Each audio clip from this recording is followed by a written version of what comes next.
Una de las imágenes de esta semana ha sido la del Discovery en un Boeing 747 desde Florida hasta Washington para quedar ya definitivamente aparcado para siempre y expuesto en el Museo del Aire del Instituto Smithsoniano.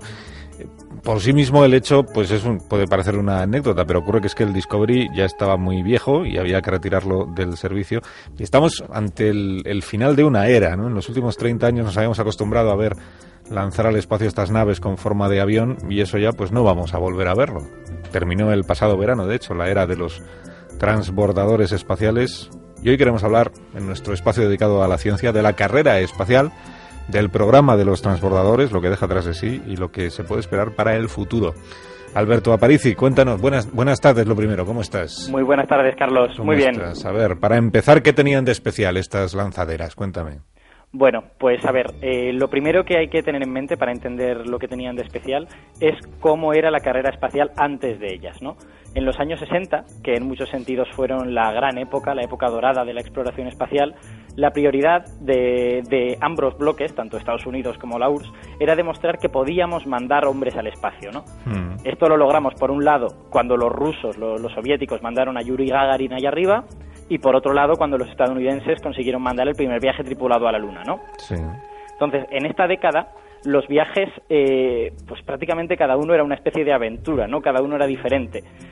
Conseguir que los vehículos salieran de la atmósfera ya era una cosa complicada, pero era casi más difícil conseguir devolverlos a la Tierra. Eso es, el viaje de regreso, sí. Exacto, porque imagínate, por ejemplo, que cuando Gagarin aterrizó prácticamente en un asiento eyectable, ¿no? Ni siquiera se salvó la nave.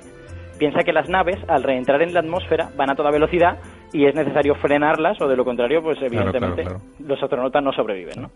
¿Y cómo se frena una nave que regresa a la Tierra? O sea, ¿eso cómo se hace? ¿Con propulsores, por ejemplo? No, que va, es mucho más sencillo que eso. Se usa directamente la física, ¿no? Se usa la fricción con la atmósfera y ya está. Lo que haces es colocar la nave de la manera menos aerodinámica posible para no cortar el aire nada y entonces el aire la va frenando, simplemente sin que tú hagas absolutamente nada. Pero esto, desde luego, tiene un precio, ¿no? Porque la fricción con el aire calienta las naves, las calienta muchísimo, y entonces una cosa que tú necesitas es aislar bien esas naves térmicamente para que los astronautas que hay dentro no se frían, ¿no? Uh-huh. Y aún así, al llegar al suelo, los vehículos solían estar prácticamente para tirar. Y en los 60, realmente eso era lo que hacíamos, ¿no? Los tirábamos. Todas las naves de la época dorada eran de un solo uso, incluyendo el Apolo 11, todas esas naves famosas que salen en las películas. Un solo viaje, sí. Un solo viaje. Lo que se pensó entonces fue que una vez teníamos superada esta primera barrera, ¿no? Lo siguiente, lo que necesitaba hacer la humanidad como conjunto, era convertir los viajes espaciales en algo habitual. Y para eso lo que necesitábamos era vehículos reutilizables.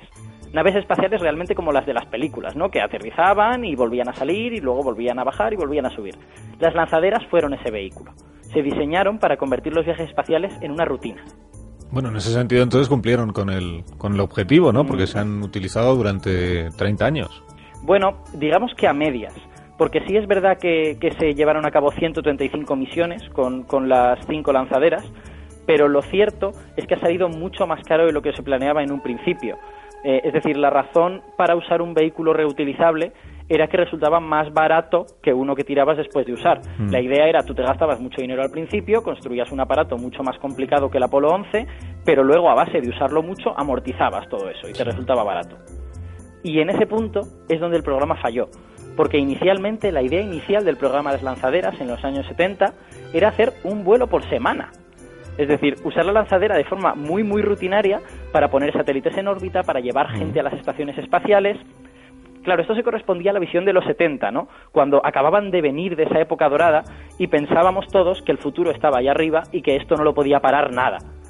Pero lo que sucedió fue que después de los 70, la Unión Soviética se vino abajo, empezó a desintegrarse y entonces se enfrió el interés por ir al espacio.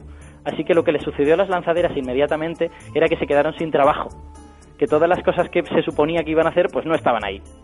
Y encima a eso se sumó una cosa adicional, que es que el diseño que finalmente se usó para la lanzadera era mucho más grande y más pesado que el que se había planeado inicialmente, con el resultado de que al volver a entrar en la Tierra, con esta fricción, se deterioraba mucho más y requería mucho más mantenimiento entre viaje y viaje.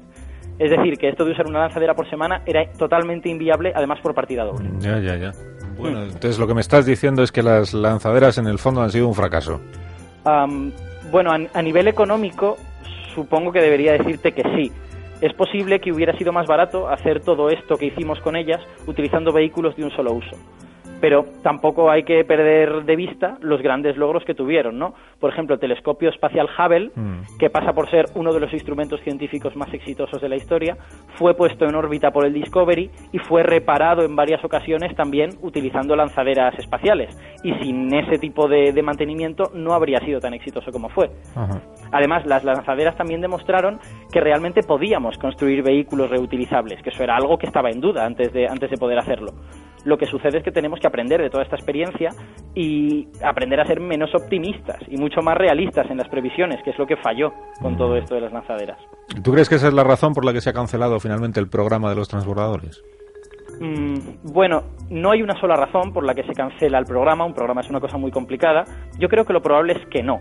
Es decir, las lanzaderas eran aparatos caros, eran muy, muy caros y quizá no salían a cuenta. Pero también es verdad que eran una tecnología antigua. Y todo el mundo tenía en mente que esto no se podía alargar para siempre. Era necesario dejar paso a una tecnología más nueva y más adaptada a los nuevos tiempos. ¿Y ahora qué viene? O sea, está claro que con esto se cierra una etapa. Lo próximo en la exploración espacial, si es que va a seguir habiendo exploración espacial. Exacto. ¿Qué es lo que va a ser? Pues esa efectivamente es la pregunta del millón. Hemos jubilado las lanzaderas, pero no estamos seguros de que tengamos un plan B en la manga, ¿no? Lo único que tenemos claro es que el dinero no sobra en absolutamente ningún sitio, no sobra en Estados Unidos, ni en Rusia, ni en China, ni en ninguna parte. Los Estados Unidos llevan un tiempo proponiendo ideas para continuar este programa. Parece que no se acaban de decidir por ninguna.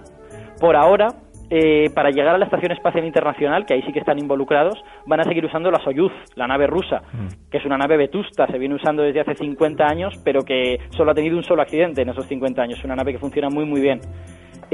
Por ahora los estadounidenses tienen un diseño propio que se llama Orión, que parece que van a apostar por él, no está claro todavía, no han dado el dinero de manera fija, pero esa nave en cualquier caso no estará lista hasta cerca de 2020. O sea que todo va a depender de la posibilidad de financiación. Pero lo más probable es que por ahora, en los próximos 15 años, los gobiernos vayan a optar por la exploración robótica, que ha dado muy buen resultado en Marte, ha dado muy buen resultado en Júpiter y en Saturno, perdón, no en Júpiter, donde hemos mandado robots, y tiene la gran ventaja de que como no han de volver a la Tierra, pues ahorras gasto y ahorras también mucho peligro, ¿no? Es decir, da la impresión de que volver a ver grandes hazañas de los astronautas es algo para lo que vamos a tener que esperar un tiempecillo, la verdad. Los nuevos astronautas son el Spirit y el Opportunity y todos. Efectivamente, da la impresión de que los astronautas van a ser de metal ahora mismo. Bien simpáticos que son. Pero luego también les pasan, también tienen accidentes los robotes. Desde luego, pero quedan y también ahí metidos en la arena y no hay quien los saque y se atascan y esas cosas pasan. Sí, pero bien es verdad que se atascó cuando había multiplicado prácticamente por 10 su tiempo de vida útil inicial. Así que fue fantástico. Sí, señor. Gracias, Alberto. Hasta la semana que viene. Cuídate mucho. Muy bien, Carlos. Un abrazo. Adiós. Otro Hasta para luego. ti. Adiós.